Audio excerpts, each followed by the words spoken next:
The auction hall on the orbital bazaar of Kessel Prime was a symphony of arrogant wealth and casual cruelty. Beings from 100 species clustered in holographic tiers, their chatter a blend of guttural clicks and melodic hums. The centerpiece, under the glare of a shimmering containment field, was not a rare artifact or a starship, but a person, a Draconii. His scales, once a proud, gleaming cobalt, were dull and scarred. One of his magnificent wings, membrane torn and bone clearly shattered, was clamped in a painful-looking stasis lock. His other wing twitched involuntarily, a sign of nerve damage. Golden eyes, slitted like a cat's, burned with a fire that his body could no longer match. Lot 47, droned the auctioneer, a slender Vex with skin like polished marble. Immature Draconii male, princely caste, retrieved from the wreckage of the star-ending claw. Significant structural damage, as you can see. Flight capability currently null. However, organ systems are prime, and neural readings indicate high cognitive function remains. Potential for servitude, medical study, or decorative purposes. Bidding starts at 500 galactic standard credits. A titter ran through the crowd. The Draconii were once the terrors of the Spiral Arm, a warrior race of breathtaking power and pride. To see one brought so low was a perverse delight to many. A hulking Borland merchant, his hide the texture of granite, raised a claw. 500. He'd look fearsome chained to my landing pad. A conversation piece.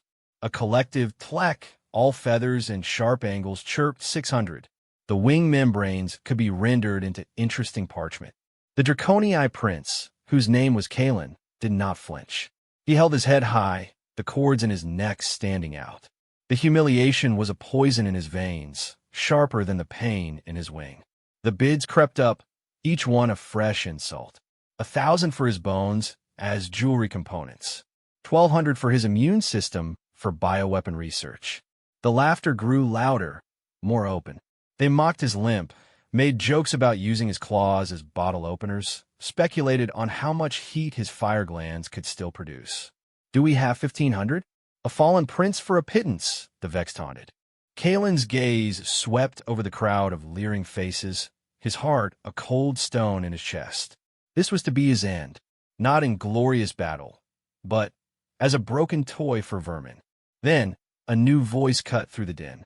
It wasn't loud, but it was firm, clear, and utterly out of place. 1 credit. The laughter hit a crescendo before dying into confused murmurs. All eyes turned to the source. In a shadowed, non-status booth meant for independent contractors sat a human. She was dressed in practical, grease-stained coveralls, her brown hair tied back in a simple knot. A tool belt hung at her hips, and a data slate was clipped to her thigh. Her name was Alara, and she was a freelance mechanic currently stranded on Kessel Prime after her ship's engine gave out. The Vex auctioneer blinked its large, black eyes. I beg your pardon? The bid is at 1,400. I heard, Alara said, standing up. Her voice carried a quiet steel. My bid is 1 credit. For the Draconii. The Borland merchant guffawed, a sound like grinding stones. 1 credit? For scrap? Even that's an overbid, human. Alara ignored him, her eyes locked on the Vex.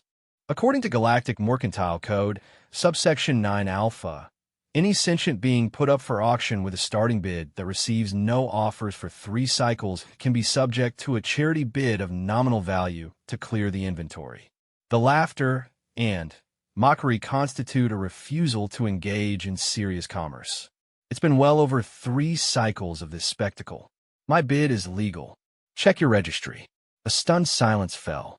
The Vex fingers flew over its podium interface, its marble skin flushing a faint gray. The crowd waited, the joke now hanging in the balance. The Vex looked up, its expression sour. The human is technically correct. The bid, while nominal, is valid under salvage charity statutes. Are there any serious counteroffers? The silence now was different. No one wanted to bid seriously.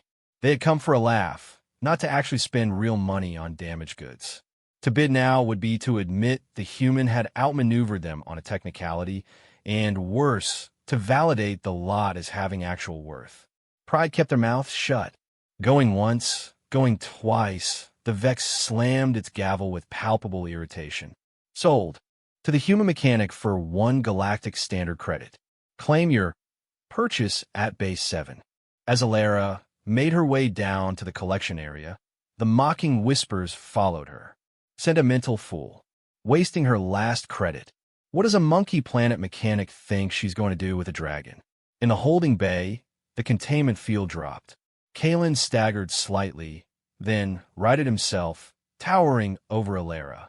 His eyes were wary, filled with a pride that was now laced with deep suspicion. What? The word was a low rumble, his galactic standard heavily accented. Alara looked up at him, not with pity, but with an appraising, practical gaze. She saw the shattered wing, the pain in his posture, but also the intelligence in his eyes, and the residual strength in his frame. Because, she said simply, unclipping a multi-wrench from her belt and offering it to him handle first, a gesture of trust, not a weapon. They were laughing, and nobody deserves to be laughed at. Can you walk? My workshop's this way. We need to have a talk about your wing. Alara's workshop was a cramped, chaotic cave of humming machinery, scattered components, and the sharp, clean smell of ozone and lubricant. It was housed in a derelict cargo container at the dusty edge of the bazaar's maintenance sector. In the center, cleared of debris, Kalen sat on a reinforced crate, his frame making the space feel miniature. He watched, his golden eyes unblinking, as Alara moved with efficient grace. She had not chained him. She had not given him orders. She had simply pointed to the crate and said, "Sit. This will take a while." Then, she'd begun scanning him with a handheld med sensor, her brow furrowed in concentration. "The bone is a clean fracture in 3 places," she muttered, more to herself than to him, her voice barely audible over the hum of a power cell recharger. "But the neural web in the wing membrane is a mess. The stasis lock caused more damage than the initial injury. Your people's biology, it's incredible. The musculature is interwoven with a piezoelectric lattice. Your wings aren't just for flight, are they? They're sensory organs, kinetic energy harvesters." Kalen stiffened. That was not common knowledge. Draconii physiology was a closely guarded secret. "You are perceptive for a mechanic." "I'm a good mechanic," Alara corrected, putting the scanner down and meeting his gaze. "And a good mechanic understands a whole system, not just the broken part. Your name is Kalen, right?" The auction manifest listed a Prince Kalen of the Crimson Spire clan. He gave a slow, stiff nod. "I was, before my ship was ambushed by Tlek privateers. My crew, they fought to the last to protect me. A waste." The bitterness in his voice was profound. "Survival isn't a waste," Alara said softly. She pulled up a holographic schematic. It wasn't of a Draconii wing. It was a complex, elegant design of myomer fibers, carbon nanotube spars, and quantum-linked neural interfaces. "I can't heal your wing, Kalen. Not with what I have here. The nerve damage is too severe for a simple splice. But I can offer you an alternative." She expanded the schematic. It resolved into a cybernetic wing, a masterpiece of engineering that mirrored the organic shape of his good one, but with a sleek, formidable artifice. "I can build you this. A full, neurokinetic prosthetic. It'll be as strong as your original, maybe stronger. It'll fly. It'll sense. It'll be a part of you." Kalen recoiled as if struck. A machine? Attached to his royal flesh? The insult was nearly as great as the auction block. "You make me a construct? A half thing? My pride is shattered, human, but I am still Draconii." "Your pride is what's keeping you broken." Alara shot back, her patience wearing thin. She wasn't a diplomat. She was an engineer faced with a critical system failure. "Look around you. This is my world. I fix things that are broken. Sometimes the fix isn't pretty, but it works. I'm not offering you pity. I'm offering you a tool, a weapon. You can sit here and rot in your pride, or you can pick up the wrench and help me build yourself a new one." She tossed a micro servo across the room. He caught on instinct the small, precise component cold in his palm. He looked from his servo to the blazing determination in Alara's eyes. He saw no deception, no desire to create a puppet. He saw a challenge. And, for the first time since his capture, the cold stone in his chest cracked, allowing a single, desperate ember of hope to glow. "Ow," he rasped. A fierce grin split Alara's grimy face. "First, we need materials. The good stuff isn't cheap. And I'm broke. So we take jobs. The nasty, difficult, no one else will touch it jobs this bazaar has to offer. You're going to be my assistant. And I'm going to need you to look intimidating." The following days were a strange, new kind of battle. Kalen, the Dragon Prince, found himself hauling corrupted power cores, holding unstable hull plates in place while Alara welded, and using his remaining strength to calibrate heavy machinery. Word spread through the lower decks of the bazaar about the strange pair, the relentless human mechanic and her silent, towering Draconii shadow. At first, the clients were wary, but Alara's work was flawless and cheap, and soon they had a line. Kalen watched her. He saw how her hands could be both brutal with a plasma cutter and infinitely delicate with a neural filament. He saw her barter for high-grade components, arguing with junk dealers with a tenacity that matched any Draconii merchant lord. She was building his new wing piece by piece, credit by credit, her vision unwavering. Slowly, grudgingly, he began to help not just with his strength, but with his mind. He learned the schematics. He suggested improvements based on his own anatomy. A partnership, fragile and unspoken, began to form in the grime and the glow of welding arcs. One night, after a grueling job repairing a scavenger's atmosphere processor, Alara was fitting the primary spar of the wing to his injury site. The connection was raw, painful. "It will hurt to interface," she warned, her voice uncharacteristically gentle. "The prosthetic will talk to your nervous system. It has to learn, and you have to teach it." Kalen gritted his teeth as she activated the initial link. A firestorm of sensation, not pain, but overwhelming data, flooded his mind. Pressure, temperature, electromagnetic spectra from the workshop lights. He cried out a sharp, draconic sound. Alara's hand rested on his shoulder, a small, steady anchor. "Breathe, Kalen. Focus. The wing is yours. Tell it what to do." He focused, pushing past the chaos. He thought of the wind over the spires of his home world. He willed the great metal wing to twitch. With a smooth, hydraulic whisper, it did. The cybernetic wing was a symphony of muted gunmetal and dark ceramite, moving with a predator's grace that was both familiar and alien. In the privacy of the workshop, Kalen learned its language. The pain of interface had subsided, replaced by a flood of new sensation. The wing wasn't just a tool. It was an extension of his will, feeding him data on air currents, energy signatures, and material stresses. He could feel the hum of the station's reactors through its sensors. Alara watched him, her arms crossed, a smudge of coolant on her cheek. The neural handshake is stable. Myanmar response is at 98% efficiency. "It's ready." "It is," Kalen rumbled, flexing the great mechanical limb. It responded perfectly. "The debt I owe you, Alara of Earth, is beyond any measure of credits." "It's not a debt," she said, waving a hand. "It's a fix. Now you have a choice. You can find a transport off this rock, go back to your people. Or, Kalen prompted, his eyes narrowing. "Or we settle a different account," Alara said, her voice turning cold. She tapped her data slate, pulling up a news feed. It showed the sleek, predatory silhouette of a Tlek raider vessel, the Silver Scale, docked in the luxury bays of Kessel Prime.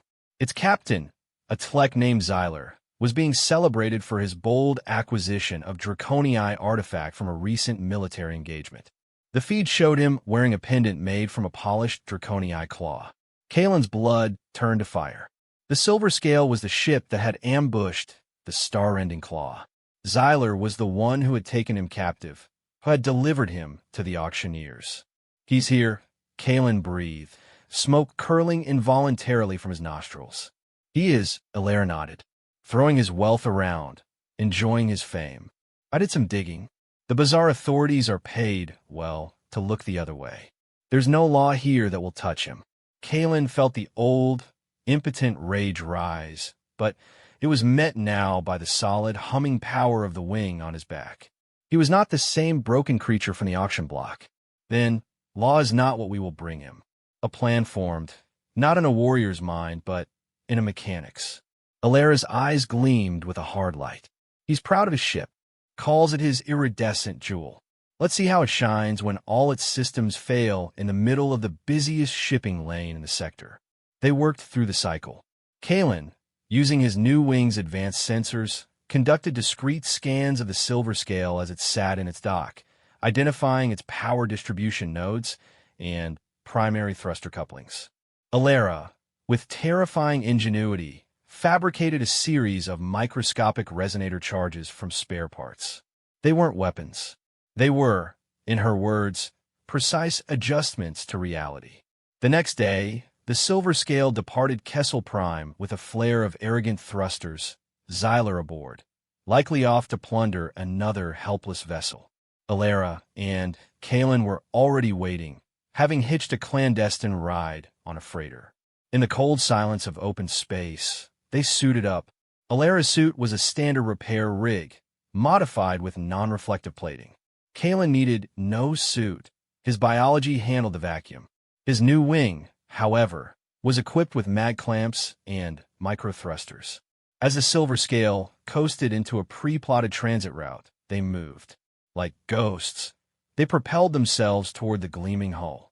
Alera placed the resonators with surgeon's precision on specific hull plates. Kalen used the fearsome strength of his claws, guided by her instructions, to subtly warp coolant lines without breaching them. Their work done, they retreated to a safe distance, clinging to a passing asteroid fragment. Alera activated a remote signal. Aboard the silver scale, chaos erupted. The resonators emitted a frequency that caused harmonic dissonance in the ship's main reactor, forcing an automatic safety shutdown. The warped coolant lines failed, venting precious fluid into space. The elegant ship went dead in the water, lights flickering out, tumbling gently and helplessly. Distress calls began to blare, answered by annoyed freighters and a curious galactic patrol cruiser. They watched as the patrol cruiser, investigating the hazardous obstruction, docked with the silver scale. Standard scans for contraband would now be unavoidable. The resonators will decay into inert dust in an hour. The coolant line failure will look like a fatigue fracture, Alera said, her voice crackling over the suit comm, but the patrol will find the Draconii artifacts in his hold. And the slave cells. His reputation won't survive the hit. Kalen watched the once proud ship, now a dark, silent hulk being boarded by authorities. The cold fury in his heart did not disappear, but it was joined by a profound, solid satisfaction. This was not a warrior's chlorending victory. It was a mechanic's victory, a precise, elegant, and utterly humiliating system failure. He looked at Alera, a small figure clinging to a rock in the infinite dark, who had given him not just a wing, but a new way to fight. Justice, he said, the word tasting right for the first time. Nah, Alera replied, a smirk in her voice. That was just a really, really good fix. News of the Silver Scale's ignominious capture spread through the bazaar like a plasma arc. Captain Xyler, facing charges of slavery and illegal salvage, was a ruined being. The story of the ghosts who disabled his ship grew with each telling, but none connected it to the human mechanic and her pet dragon. To the upper tiers of Kessel Prime, Alera and Kalen remained beneath notice, just more grime on the station's underbelly. But their victory had changed them. The workshop was no longer just a place of repair, it was a forge. Kalen, his spirit unshackled along with his body, worked with a fierce joy. He learned engineering principles with the Draconii's intense focus, his insights into kinetics and thermodynamics merging with Alera's practical genius. They began taking on more complex jobs, not just repairs, but modifications. They turned a sluggish freighter into a blockade runner, for a desperate mining co-op. They weaponized a smuggler's shuttle with non-lethal, but supremely embarrassing ionic scramblers. Their reputation on the lower decks solidified into something akin to legend. They were the fixers, the ones who went to when all other options were gone. And they never turned away someone truly in need, often taking payment in stories, spare parts, or a promise. One such promise came from a haggard Vreem miner, his carapace cracked from a tunnel collapse. He spoke of a corporate outfit, Helios Interstellar, that was using illegal gravity bombs to force independent miners off a rich asteroid belt. The bombs didn't destroy claims. They made them unstable, unpredictable death traps. The local authorities were bribed. The miners were being picked off. Helios, Elara scowled, checking galactic registries. They're big. Their security is practically a private army. Kalen studied the data, his new wing giving a slight, subconscious twitch. A bully in a suit of armor is still a bully. Their strength is an illusion of power and legality. We have dismantled such illusions before. The plan they conceived was not an attack, but a revelation. They secured passage to the asteroid belt. There, using a modified sensor drone of Alara's design and Kalen's ability to navigate the chaotic debris field with his natural and prosthetic wings, they collected evidence. They recorded the gravity bomb deployments, traced the serial numbers on the canisters back to a Helios shipment, and even captured encrypted comms of the security chief giving the orders. But evidence needed an audience. Helios' security hub was a fortified station, the Anvil, orbiting a central asteroid. Its defenses were designed to deter pirates, not a single, determined Draconii, and a human with a cause. Kalen, in the vacuum, was a phantom. His dark scales and matte black wing made him nearly invisible. He carried Alara's masterpiece, a data spike, a physical cartridge containing all their evidence, wired to broadcast on every public and news frequency upon insertion. While Alara created a diversion by remotely overloading a Helios or processor with a clever bit of code, causing a cascade of non-damaging but attention-grabbing system alarms, Kalen moved. He launched himself from a silent approach vector, his wings folding back. He landed on the hull of the Anvil, near its main communications array, with a soft clang that was lost in the station's normal noise. His claws tore through the external plating, not with brute force, but with surgical precision, finding the main data conduit. He slammed the spike home. Instantly, across the belt, on every ship, every station, every personal comms device, the evidence played. The bomb deployments, the serial numbers, the damning conversations. It flooded official Galactic Council channels, major news networks, and rival corporate feeds. The silence that followed was the sound of Empire's facade cracking. On the Anvil, alarms blared, real ones this time. Security forces scrambled, not to fight an invader, but to contain a public relations supernova. Kalen was already gone, pushing off into the void, where Alara, aboard the tiny, fast courier ship they'd bartered for, scooped him up. Days later, back on Kessel Prime, they watched the fallout on a flickering news screen in a crowded lower-deck tavern. Helios Interstellar was under full council investigation. Their security chief and several executives were arrested. The asteroid belt was declared a protected independent zone. The miners in the tavern, hearing who was responsible, raised a raucous toast. Alara smiled, sipping her CAF. Kalen inclined his head, the gesture now one of respect, not regal distance. A message pinged on Alara's data slate. It was a formal, encrypted Draconii communique, sent through legitimate channels. It was for Kalen. He accessed it, his eyes scanning the intricate glyphs. His expression grew unreadable.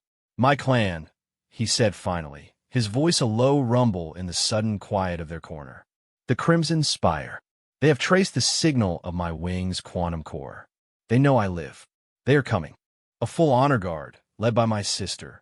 Alara felt a pang she hadn't expected. This was always the goal, wasn't it? To get him home. That's good. You can go home. Kalen turned his golden gaze upon her. He saw not the mechanic who had bought him, but the ally who had remade him, the friend who had fought beside him, the one who saw systems to be fixed, not subjects to be ruled. "They're coming here," he said, placing a large, scaly hand over her smaller, grease-stained one on the table. "To Kessel Prime, to the auction block of vermin, and the workshop of a legend. They wish to return their prince to his throne." He paused, the ghost of a smile touching his fearsome maw. "But I wish to show my prince a new kind of kingdom first. The one we built. Together. Will you meet them with me?" Alara looked at her friend, the dragon prince with the mechanic's wing, and then at the bustling, grimy, vital world of the lower decks they had defended. She thought of broken things made whole, of bullies humiliated, of justice delivered not with fanfare, but with a wrench and a well-placed data spike. She flipped her hand over and gave us a firm, steady grip. "Sure," she said, her eyes gleaming. "But tell them to park their fancy ships in Bay 7. I charge extra for diplomatic docking."